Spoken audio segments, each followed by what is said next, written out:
Muchas gracias. Ta- Muchas gracias, muchas gracias. Un aplauso muy voluntarioso. Bueno, vamos a hablar de control de gestión. Me hago una presentación un poquito más extensa. Bueno, efectivamente, mi nombre es Mariano Rivas y soy director de Sparklight Controller. Digamos, tenemos dos patas. Básicamente somos consultores especializados en control de gestión en microempresa y pymes. No hacemos otra cosa. No hacemos asesoría fiscal, no llevamos contabilidad, no hacemos auditoría. Entonces somos una cosa como muy de nicho, una cosa muy rara. De hecho, al principio, cuando explicaba que hacíamos control de gestión, o sea, que era economista, decía, yo soy economista y no hago auditoría, contabilidad ni asesoría. Y me decían, llevo en esto desde 2006. Imaginaros la necesidad que había de control de gestión en la empresa española en 2006. ¿Recordáis lo que pasó un poco después, no? La percepción que había en la empresa española de necesidad de control de gestión, luego entraremos a ver un poquito el detalle de lo que es, era prácticamente nula. Lo que me decían cuando intentaba captar un cliente es, pero yo para qué necesito a alguien como tú con la cantidad de dinero que estoy haciendo. 2 años después empecé a llevar concursos de acreedores. Desde 2006, desde 2008 hasta 2018 he llevado más de 100 concursos de acreedores. Ahí aprendí lo que no había que hacer. Y ese aprendizaje me sirvió para aplicar a nuestros clientes actuales. Creo que hay oportunidades en el control de gestión en la empresa española. Y voy a intentar desgranar las oportunidades que veo, sobre todo para las asesorías y asesores. Entiendo que la mayoría de los que estáis aquí no venís de empresa, sino que venís de asesoría y asesores. ¿Me equivoco? ¿Es más o menos? Entonces, un poco, esta charla lo que intento es trasladaros parte de la experiencia que he adquirido estos años para animaros a que abráis esa línea de negocio. Porque creo que hay un potencial creciente. No es fácil, pero hay un potencial creciente. Y empezamos con un mapa del viaje de Magallanes y Elcano. Porque, de alguna forma, yo veo similitudes entre el implantar un sistema de control de gestión en una microempresa y lo que hicieron estos señores. Luego veremos qué cosas compartimos. Fijaros, en 1519, realmente era Magallanes el que comandaba la expedición, y hizo una expedición para ir a buscar especias a la isla de las especias que estaba en la zona entre Macao y Filipinas. La idea de Magallanes no era dar la vuelta al mundo. Magallanes no le dijo a los reyes, no le dijo a Carlos V, voy a dar la vuelta al mundo. Lo que le dijo es, voy a ir a la isla de las especias, que entonces era un material que valía más a peso que el oro. El clavo, la pimienta, la canela valía más a peso que el oro. Voy a llegar por ahí yendo por el hemisferio español. Como recordaréis, hay dos acuerdos, el de Zaragoza y el de Tordesillas, que partieron el mundo en dos entre Portugal y España. Así la gastábamos antes. Nos juntamos con los vecinos y dijimos, oye, mitad del mundo para ti y mitad del mundo para mí. Marcamos un meridiano. Claro, había un hemisferio, que era el hemisferio portugués. No se podía ir bordeando África, que era la parte conocida. Había que ir por el otro lado. Entonces dijeron, bueno, pues vamos hasta América, que entonces ya era conocida, buscamos un paso. Malo será que no haya un paso. Claro, cuando uno visualiza los continentes y visualizas América, está puesto con un poquito de mala uva, ¿no? Porque empieza a buscar un paso. Por arriba no hay. De hecho, por el norte no hay un paso, el paso del noroeste, pero es impracticable. Y para pasar por el sur hay que ir hasta donde hay que ir. La apuesta era esa. Entonces creían en eso. Y la idea era llegar hasta esa isla, cargar el clavo y regresar con un cargamento muy valioso. No se había hecho nunca, pero alguien apostó por ello. En aquella época, cuando hablaban de este tipo de expediciones, no hablaban de expediciones, hablaban de empresas. ¿Por qué? Porque el ánimo con el que se montó esta primera expedición para ir a recoger especias a la isla de las especias no fue una expedición a ver qué encontramos, no. Esto era un negocio. Alguien puso dinero, el emperador puso dinero, y hubo inversores privados que pusieron dinero. ¿Por qué? Porque había que financiar 5 barcos, que no eran baratos. Había que contratar a una tripulación, 265 expedicionarios, eran marineros. Claro, toda esa gente luego había que alimentarla, había que pagarles unas nóminas, o sea, es decir, esto no era aventura y vamos, no, esto la gente iba cobrando. ¿Qué pasó después de 3 años después de 3 años. Lo que pasó fueron dos cosas. La primera es que dieron la vuelta al mundo a su pesar. Lo que Elcano descubrió, muerto Magallanes en Filipinas, lo que Elcano descubrió cuando tuvo que volver, era que volver atravesando el Océano Pacífico era prácticamente imposible. De hecho, se tardó varias decenas de años en hacer lo que se conoce como el tornaviaje.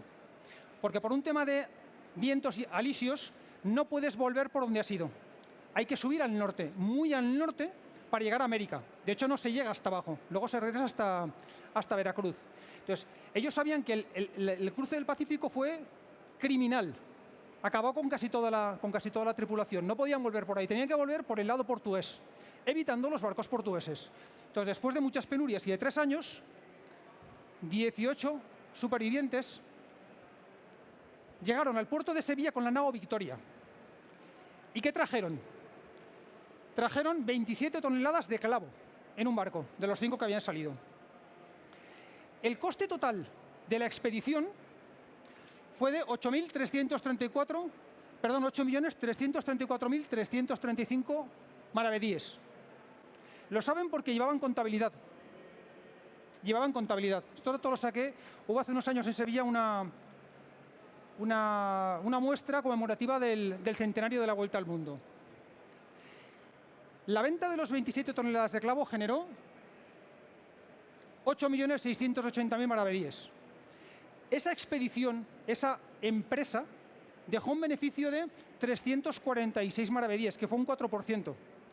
Que no era mucho, pero daba dinero. Claro, al final dices, bueno, si la primera, sin saber a dónde íbamos, ni si íbamos a llegar, ha salido rentable, sabiendo lo que sabemos ahora, ¿quién no apostaría? ¿Quién no metería dinero?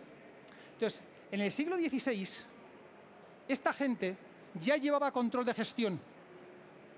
No tenían ordenadores, tenían libretas y algo parecido a un lápiz.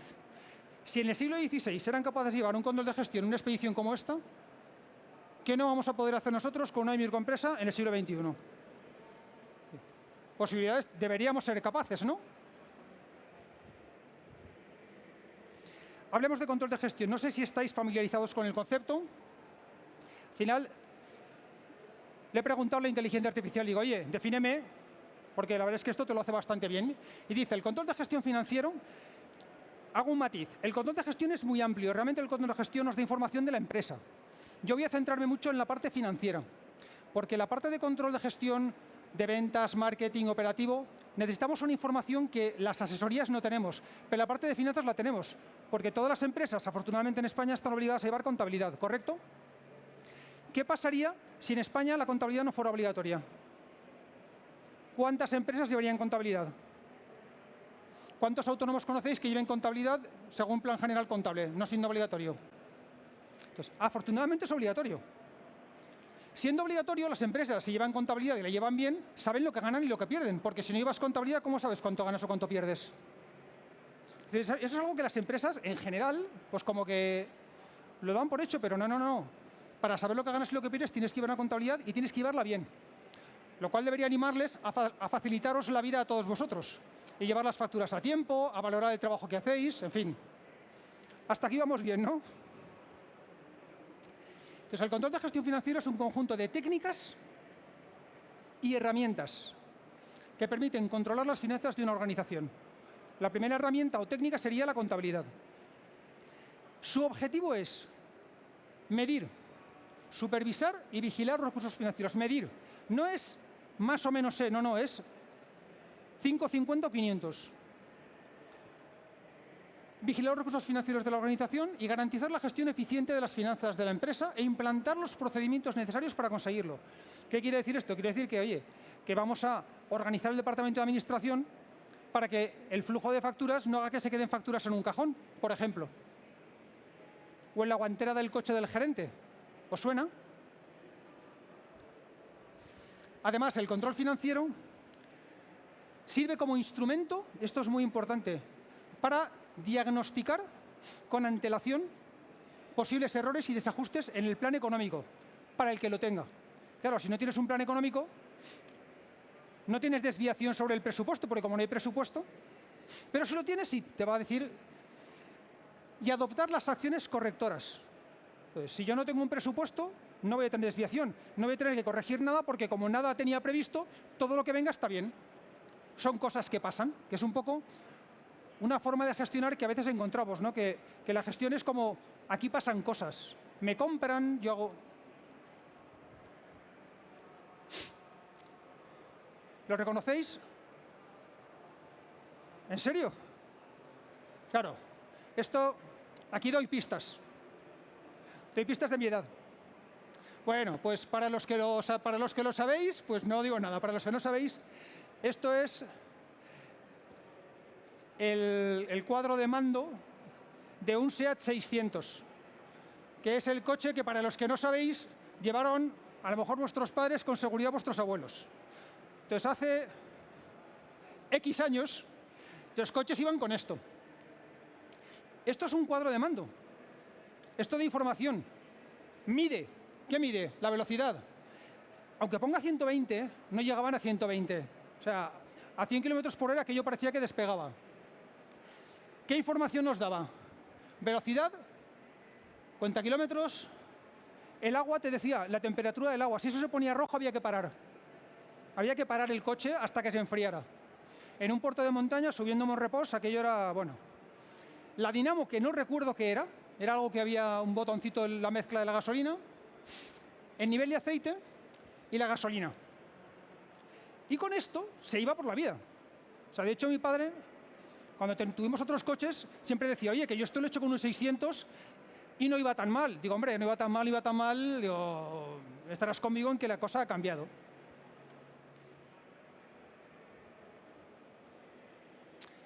El panel completo era este. Y con esto se iba. Pero con esto se hacían 800 kilómetros. O sea, con esto se hacía Barcelona a La Coruña.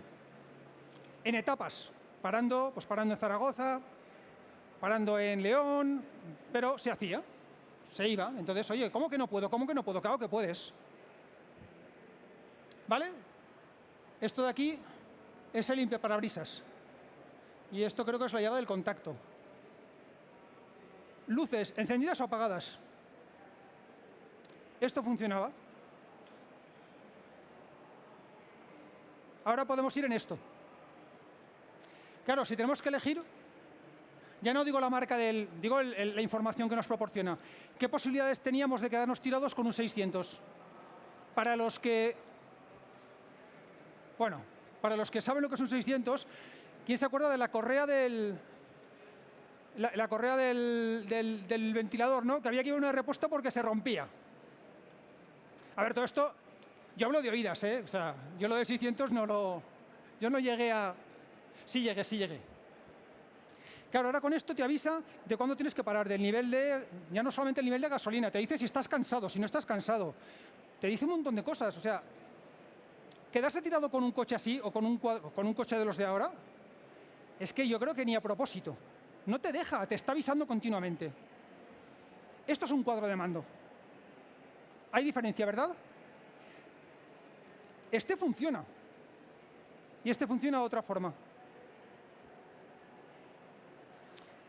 Hablemos de empresas. Clasificación de empresas según el Instituto Nacional de Estadística. Tenemos microempresa, porque solemos confundir microempresa, y luego está la pyme, pequeña empresa, mediana empresa y gran empresa. Realmente, para el común de los mortales, la gran empresa es un monstruo. De hecho, si uno vive en provincias, o sea, si vives fuera de Barcelona o Madrid, una mediana empresa en tu provincia, en tu comunidad autónoma, ya es la gran empresa. Porque no tenemos grandes corporaciones digamos, fuera de las dos grandes capitales económicas del país. Entonces, la pequeña empresa tiene entre 10 y 50 trabajadores.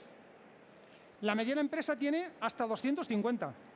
Para los que sois de fuera, ¿cuántas empresas hay en vuestra provincia que tengan 250 trabajadores? No es que no hay tantas. Y a partir de aquí, gran empresa. ¿Vale? Ponemos cifras.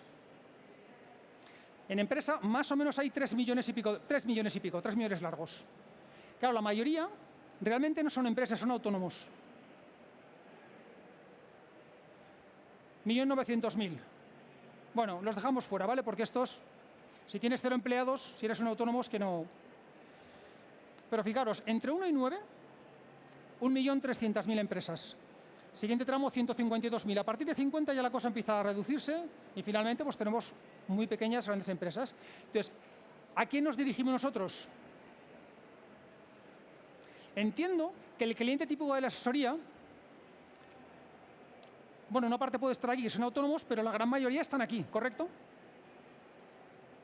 Bueno, pues 1.300.000.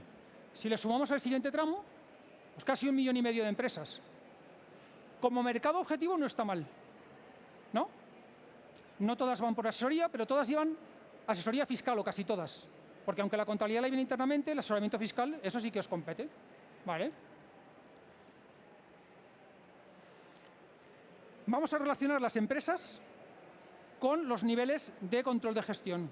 Entonces, igual que hemos visto esos cuadros de mando de los coches, podemos hablar de un nivel de control de gestión básico. O sea, todas las empresas tienen control de gestión, todas tienen. Lo que pasa es que el nivel que tienen puede ser, pues así, así, así, así. De hecho, me atrevería a decir que hasta la empresa que lleva una contabilidad y la lleva mal, que alguna habrá empresas que no lleven la contabilidad bien por lo que sea. Que a lo mejor no hagan variación de existencias, o que a lo mejor pues, el gerente o la gerente se deje facturas en la guantera del coche, por ejemplo, ¿vale? O que no facturen todo como deban. Entonces, pues bueno, al final tienes una contabilidad, pero pues es una aproximación a la realidad. Pero hasta eso es un cierto nivel de control de gestión.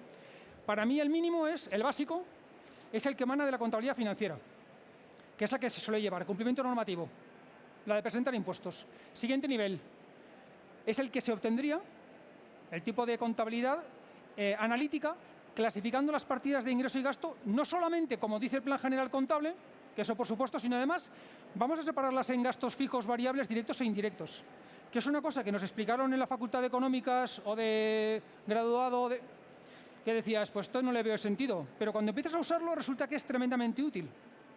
Nosotros le hemos puesto un nombre, que es el análisis DIVAF, directo, indirecto, variable, fijo. Entonces podemos hacer una contabilidad analítica simplemente separando esas partidas de gasto. Variable, fijo, directo e indirecto. Tenemos un siguiente nivel, que es tener una contabilidad analítica desarrollada por línea de negocio. Por línea de negocio, por delegación, por departamento, centro de coste. Y finalmente un sistema de control de gestión en el que incorporamos indicadores no financieros, indicadores operativos. Antes me preguntaban, oye, ¿puedes sacar la rentabilidad por metro cuadrado? No.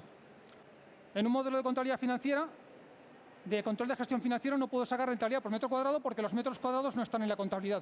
Pero en un sistema de control de gestión completo sí podría incorporar ese dato y empezar a calcular ratios cruzados, ¿vale? Tenemos los 4 niveles. Ahora,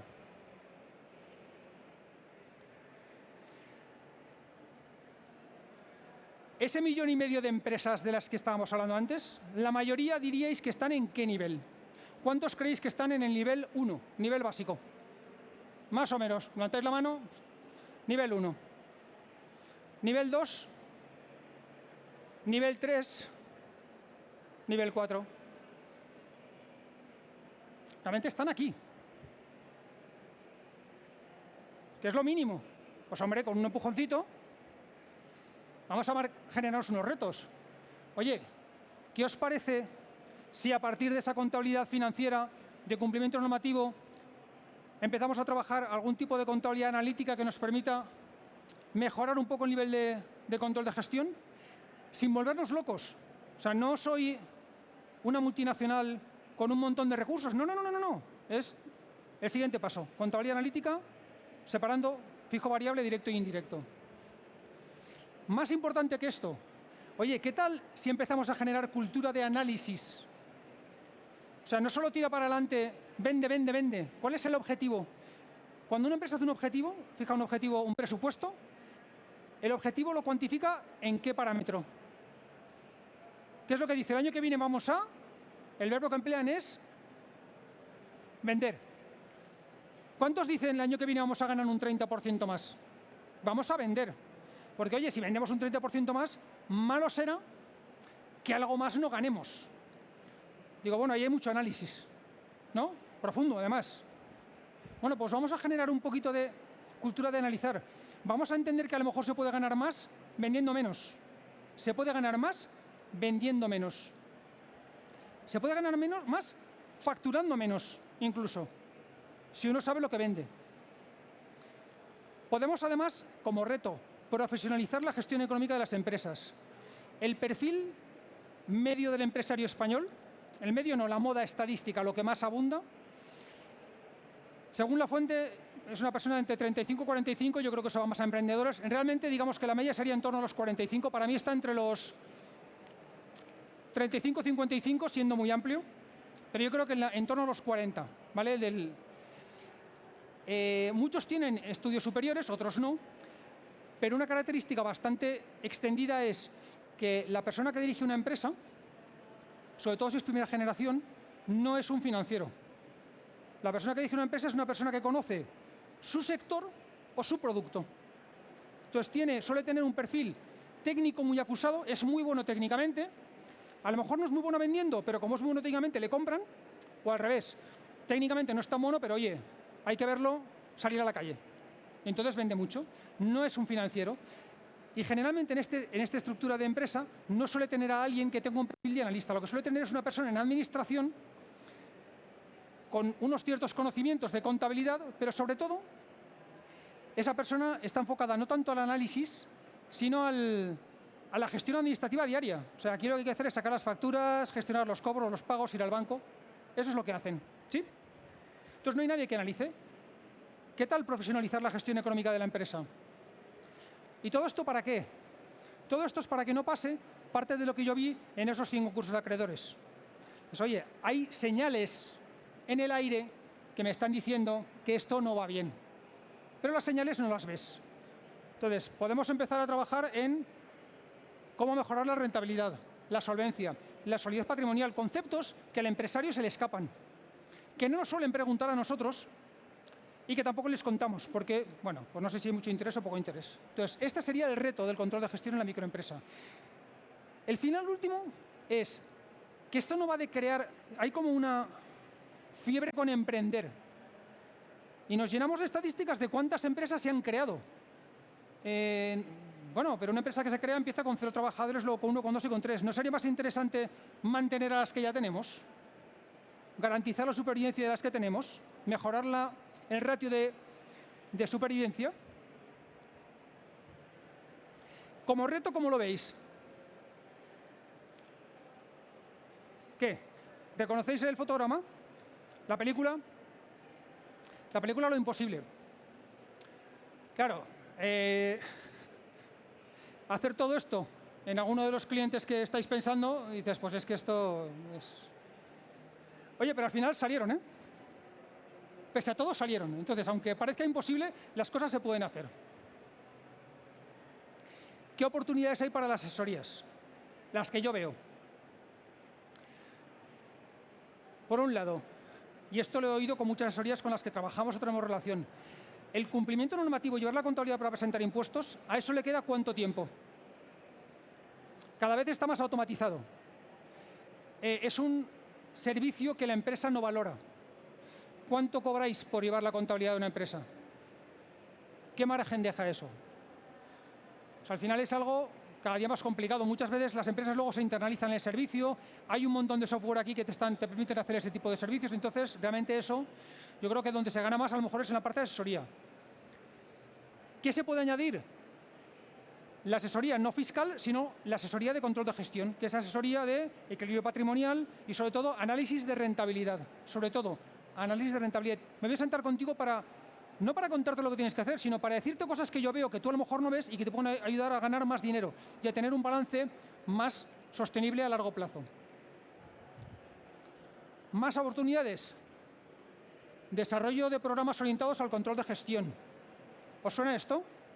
Creo que un día de estos, en noviembre, hay una feria a la que acuden un montón de expositores que yo creo que la mitad están trabajando en esto, ¿no? Accounter se llama. Programas orientados al control de gestión. Nosotros mismos hemos desarrollado un programa orientado al control de gestión exclusivamente. Todo esto. Ahí hay oportunidades. Y una tercera oportunidad, aparte del asesoramiento desde la asesoría, es cubrir los puestos de controller externo, director financiero externo. No es lo mismo. El controller es una cosa, el director financiero es otra cosa. Una figura puede englobar los dos, igual que el director administrativo tampoco es lo mismo. Se pueden englobar a los tres en una persona, si es muy capaz, pero son cosas distintas. Y por último, asesor estratégico. Claro, no es lo mismo hacer asesoramiento estratégico con una PIG de contabilidad financiera, que lo que ves es lo que ves, que tener un sistema de control de gestión que te permite hacer un análisis de negocio por líneas de negocio, por departamentos, delegaciones, a que no. Entonces, las oportunidades están aquí. ¿Para quién? Para todos.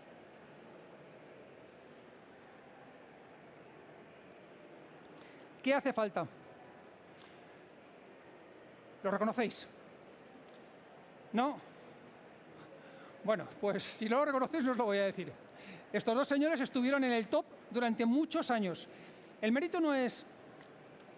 Dices, es que eran muy buenos, tenían algo más. Yo he identificado 4 palancas que hicieron que estas dos personas, falta Djokovic, que ya está a nivel, fueran top durante muchísimos años, muchos años. Las que he identificado son las siguientes. Creer. Estas dos personas se levantaban por la mañana y creían que haciendo lo que tenían que hacer podían mantenerse en la cumbre del tenis. Creían en sus posibilidades. De hecho, Nadal, pese a la lesión, ha dicho, yo quiero volver, porque creo que todavía puedo hacerlo bien. Tenían que creer. Ha habido grandes tenistas y futbolistas que no han creído en sus posibilidades. Ganan un par de campeonatos y de pronto caen. ¿Por qué? Porque no se ven capaces.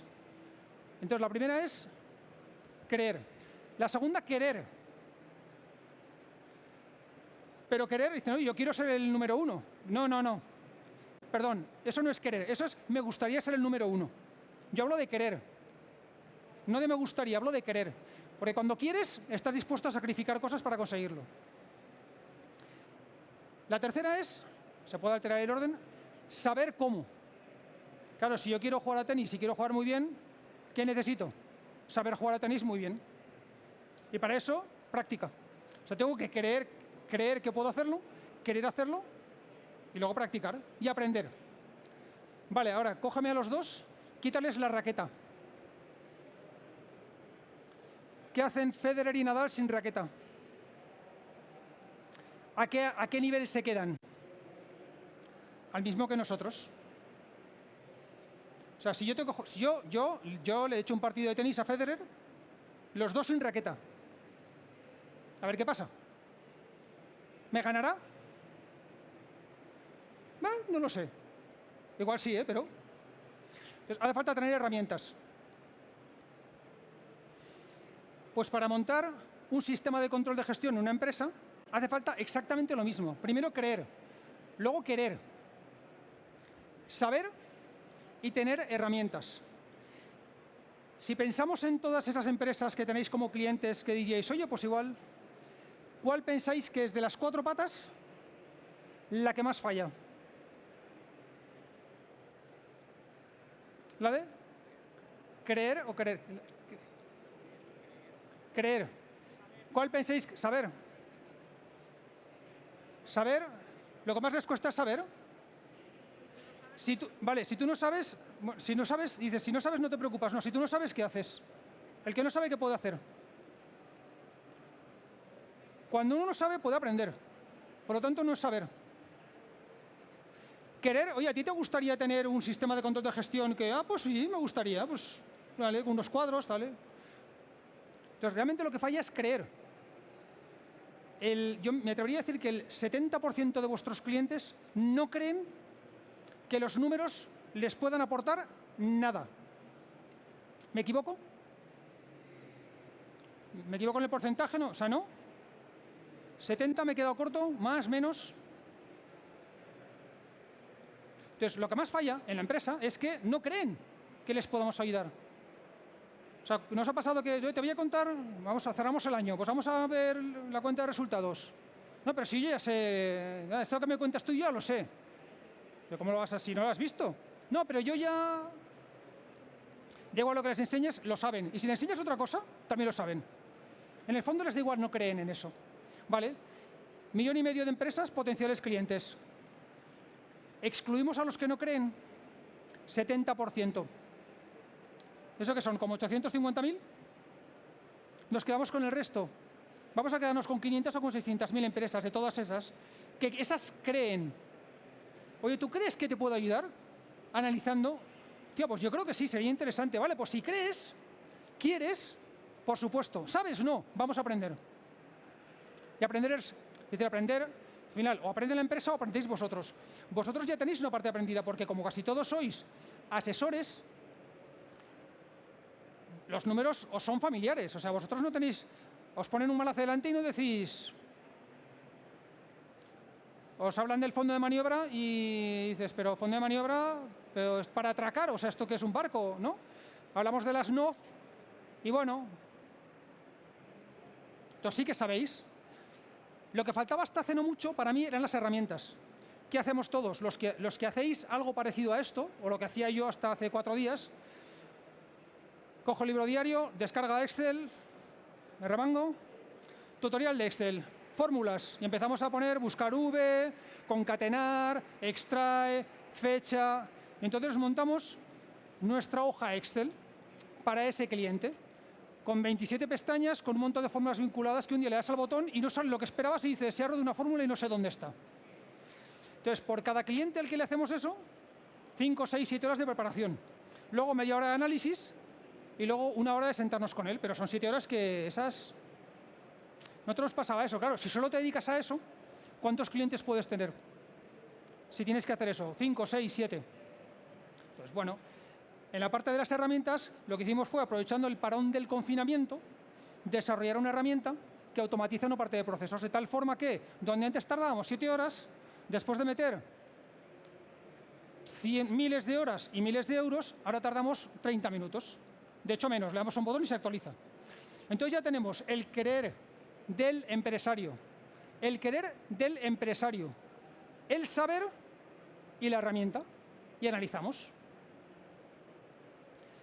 4 patas: creer, querer, saber y tener herramientas. ¿Para qué? Oye, pero todo esto, ¿para qué lo hacemos? Lo decía al principio, para incrementar el ratio de supervivencia de las empresas. Y aquí vamos a entender una cosa de por qué las empresas no hacen eso. Todos sabemos que hacerse revisiones médicas periódicas es bueno, ¿verdad? Porque puede prevenir enfermedades potencialmente mortales. ¿Cierto? Vale. Podemos ir al oculista, podemos ir al dentista, o simplemente hoy, una vez al año, vas al ambulatorio, te sacan sangre y te sacan los marcadores, te sacan tus KPIs de triglicéridos, y sabemos que eso es bueno. Y eso potencialmente nos puede salvar la vida porque podemos detectar una enfermedad con tiempo suficiente para curarla. Porque hay un punto en el que si no lo haces te pasas, ¿vale?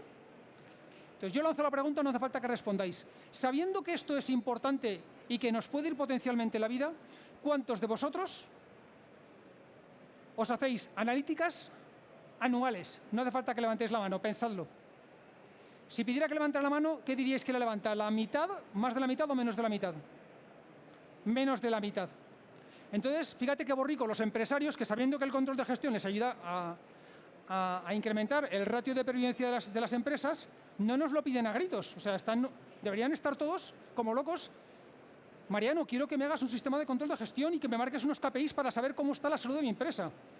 Pero cuando hago esta pregunta, todos entendemos que no lo hagan. ¿Por qué? Porque si es que en el fondo nosotros tampoco creemos. No nos lo creemos. Entonces, como no nos lo creemos, no lo hacemos. Entonces, ¿qué es lo que hacemos? Excluyo a todos los que no creen. O sea, a todos los que dicen, pues sí es interesante, pero no. Porque la gente que cree, cuando se lo cuentas, dice, lo quiero ya. Llevo años buscando algo así. Cuando uno va con esa inquietud al médico y te dan el sobre, no lo abras. ¿Qué haces? Lo abres. Y lo miras. Y dices, no, que es que no sabrás interpretarlo. Y dices, joder, aquí hay 3 parámetros que hay un asterisco. Me he pasado. ¿Qué me está pasando? Pues quiero que el médico me diga, no, tranquilo, que es que ahora han bajado los límites. Que antes la glucosa la ponían por aquí, ahora la han bajado aquí y estamos todos fuera. Pero estás bien. Entonces, cuando te dicen, ¿estás bien? Oye, ¿te vas? Pues a la empresa le pasa lo mismo. Si un empresario viene, le das una analítica de la empresa y le dices, Manolo, Susana, tranquilidad, esto está bien. Hay cosas por mejorar, ¿vale? Torrentos todos los días no. El gasto variable se está disparando, los consumos, hay una línea de negocio que no termina de arrancar, pero en términos generales está bien. Vamos a hacer un presupuesto para ir corrigiendo. Va de eso. ¿Cómo se hace esto? ¿Cómo podéis hacerlo? Bueno, primero, implantando una contabilidad analítica nivel básico, directo, indirecto, fijo, variable. Os enseñaré un ejemplo. En realidad es tan sencillo como decir, oye, las 640 sueldos y salarios, todo ahí. Bueno, hombre, pero vamos a ver. Tenemos coste salarial directo y el indirecto. Indirecto, administración, gerencia, comercial, directo. Operarios, trabajadores, sí. Tenemos costes fijos y variables. Variables, consumos, compras, aprovisionamientos, trabajos realizados por otras empresas. Entonces, ¿qué tal si vamos desdoblando subcuentas contables y abrimos las 640.00001? Sueldos y salarios directos. 640.00002. Sueldos y salarios indirectos.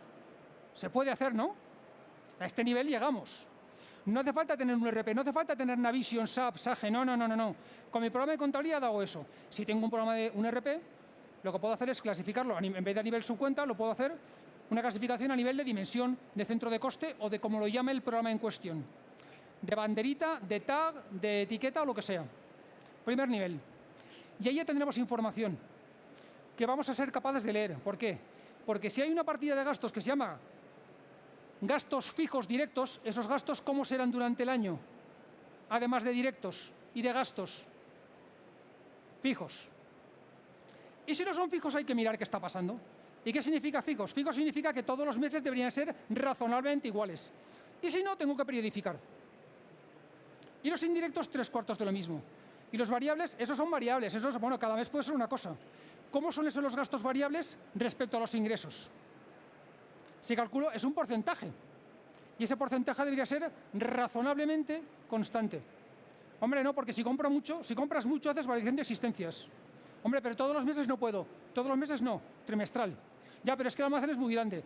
Por estimación, con algunos elementos. Haz algo, no tienes nada. Un poquito más y tendrás mucha información. Por cierto, identifica qué partidas de ingreso y gasto son atípicas. Fuera ingresos extraordinarios, fuera gastos extraordinarios, contaminan tu cuenta de resultado. Las subvenciones está bien cobrarlas, pero cuando analices tu empresa, no las consideres como un ingreso producto de tu core de negocio. Porque a lo mejor resulta que tu core de negocio están perdidas y como tienes una subvención, estás maquillando y te vas tan contento pensando, este año lo he hecho bien. No, este año lo has hecho mal, pero te ha salvado la campana. Segundo nivel, implantación de la contabilidad analítica por línea de negocio. Ya es más laborioso porque las 640 o las 600 todos son compras variables, pero habrá que empezar 600.001, compras de la línea 1. Las 600.002, compras para la línea 2, para la 3, para la 4. 640, mano de obra directa de la línea 1, la 2, la 3, la 4. Se complica un poquito más, pero se puede hacer. Y a partir de esa información hacer un análisis desde múltiples perspectivas. Habitualmente lo que hacemos es cogemos el balance y la cuenta de pérdidas y ganancias, ¿no? Resulta que cuando hicieron la última modificación del plan contable, algún lumbreras, en el borrador, el estado de flujos de efectivo, que os suena, ¿no? Era obligatorio para todas las empresas. Cambiaban el EOAF, estado de origen y aplicación de fondos, que yo sigo sin saber para qué sirve, sigo sin entenderlo y sin saber para qué sirve. Pusieron el F y dijeron obligatorio para todos. Imaginaros, para los que manejáis el F, te dice dónde está el dinero. Esa pregunta que hacen los empresarios, que sí, yo gano mucho, pero ¿dónde está el dinero? El F te lo explica. Era obligatorio. Y al final dijeron, oye, no, para las empresas pequeñas no. Solo para las que entran en auditoría. Con lo cual, las empresas pequeñas, como no tienen la herramienta del estado de flujos efectivo, siguen sin saber qué pasa con el dinero. No lo entienden. Entonces, muchos se fían, si tengo dinero en la cuenta, el negocio no debe ir mal. ¿Puedo decir tacos? Joder, sí puede ir mal. Si va mal el negocio y pides un préstamo, tienes un chorrón de dinero en la cuenta. Y tu negocio va mal. Pero como hay pasta, yo estoy tranquilo. No, tranquilo no, nervioso. Pero no funciona así.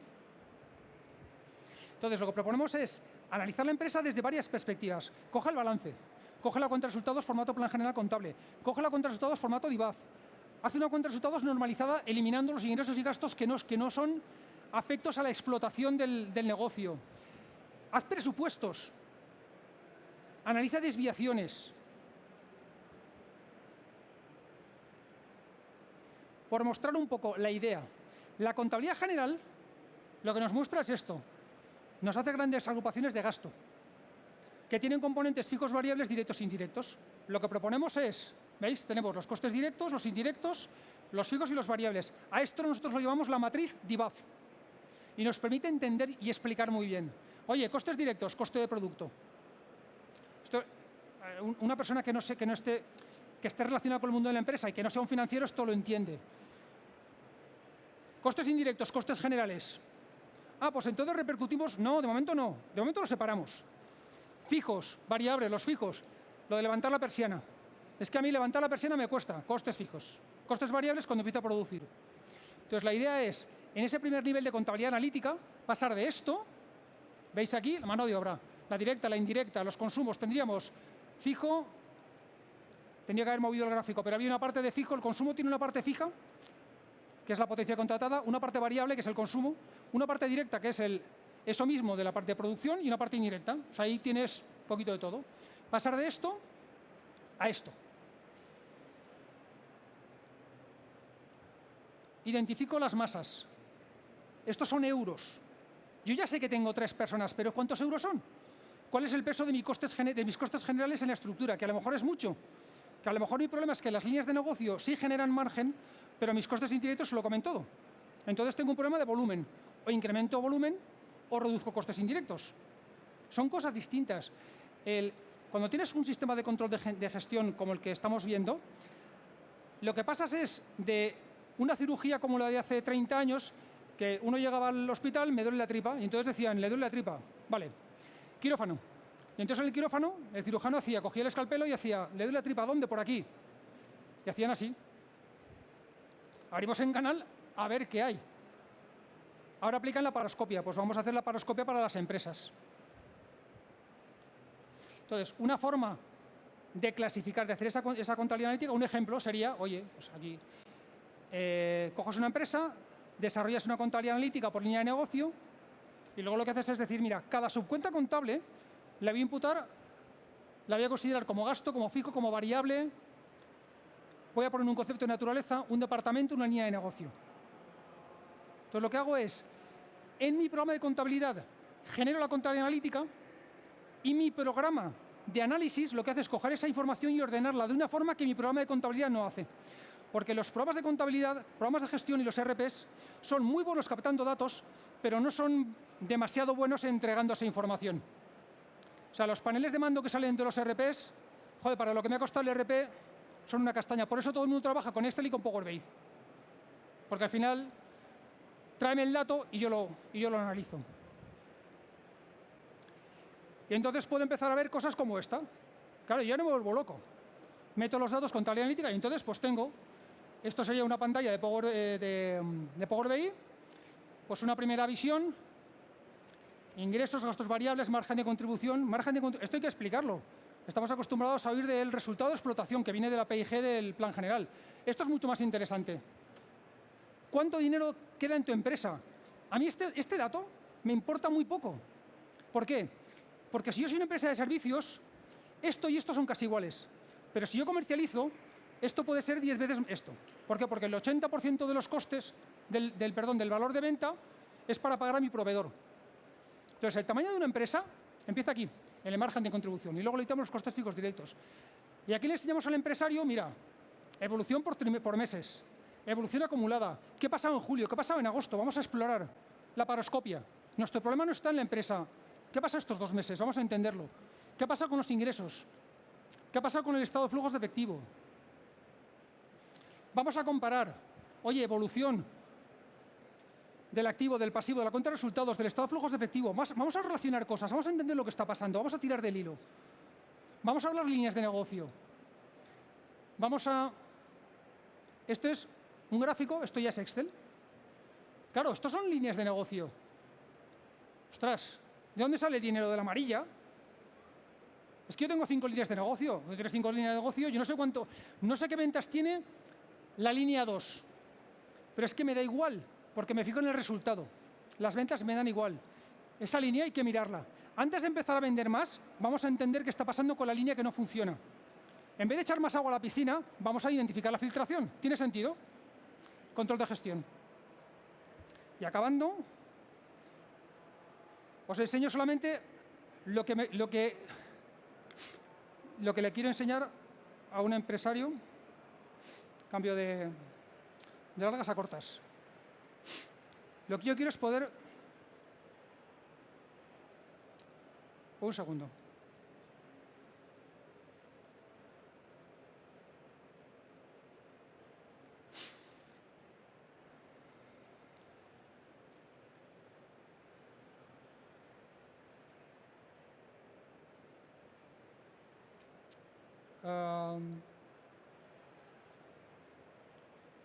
Un segundo.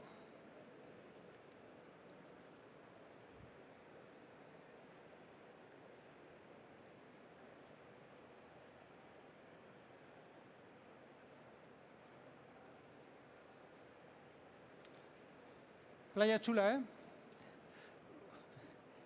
A ver.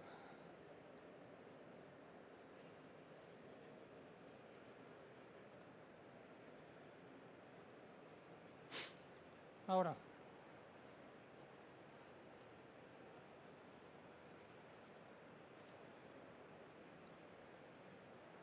Pues cuando es que no, es que no. Quería enseñaros simplemente una tabla.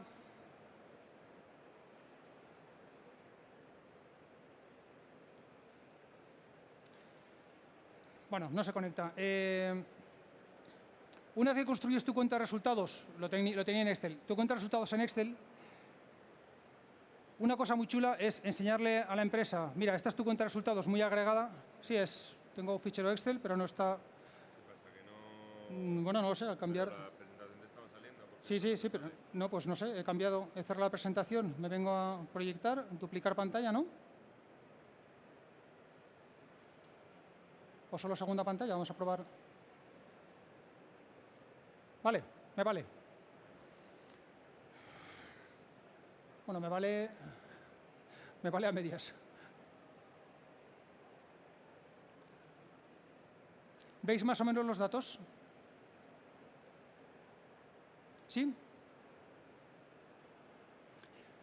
Esto es la cuenta de resultados de una empresa para 2 periodos. Sería, ¿veis? Ingresos, consumos, gastos variables, costes fijos directos, indirectos, extraordinarios. Podríamos calcular los márgenes 2020-2021.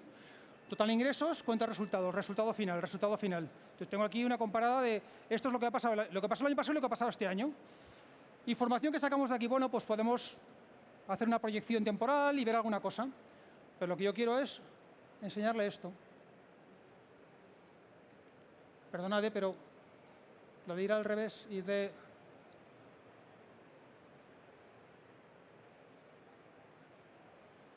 Perdón.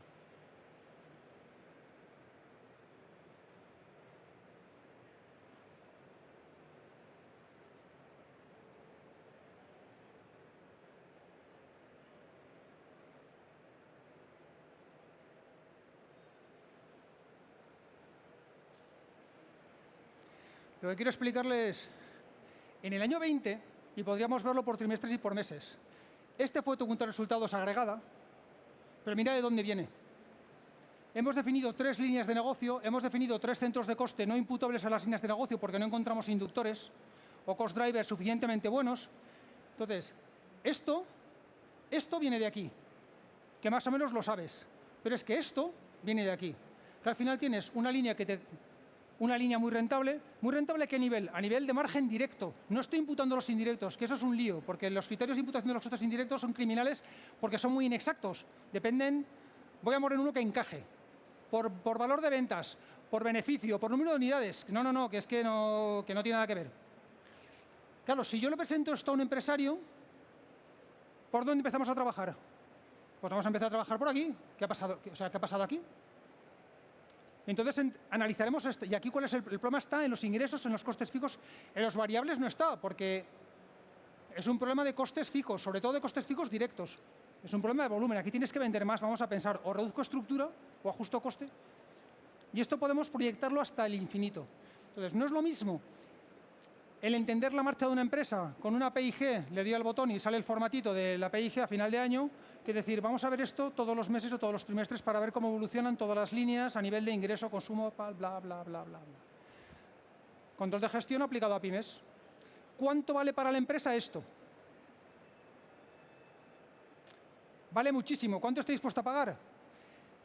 Pues el 90% o el 80% nada, pero hay un 10, un 20, un 30% de empresas que dice, yo esto lo quiero, porque entiendo el valor, porque creo en esto. Y ahí es donde tenemos la oportunidad. Muchas gracias.